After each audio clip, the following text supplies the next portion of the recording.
Mėlyna geltona, tai tiesa. Žinau, kad tai tiesa.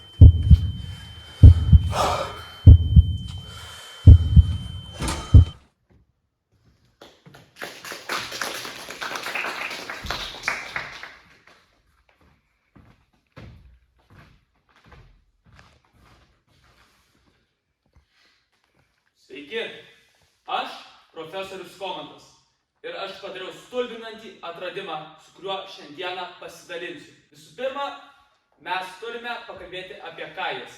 Tai atradimas paaiškinantis, ar mes gyvename simuliacijoje ar ne.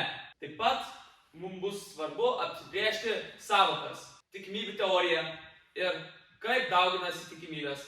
Taip pat įsivaizduokite, aš turiu vieną iš 3 kamuoliukų. Kokia tikimybė jį ištraukti? 1 iš 3. Turiu 1 iš 5 kamuoliukų. Kokia tikimybė jį ištraukti? 1 iš 5.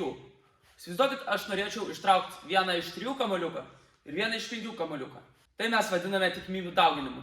Ir tikimybė bus 1/15 arba 1 iš 15. Ką aš turiu omeny kalbėdamas visą tai? Visas mūsų gyvenimas yra tikimybės. Kas, jeigu Žemė nebūtų susikūrusi? Kas, jeigu kometos jai nebūtų atnešusios vandens? Kas, jeigu mano tėvai nebūtų susitikę? Viskas yra begalinė informacija tikimybių. Taigi, jos visos, kad atsidurtų viena šalia kitos ir susidaugintų, turėtų sudaryti neapsakomai mažą skaičių. Tokia maža, kad ta tikimybė yra beveik 0. Taigi, atsakydamas į klausimą, ar mes gyvename simuliacijoje, aš galiu aiškiai teigti, kad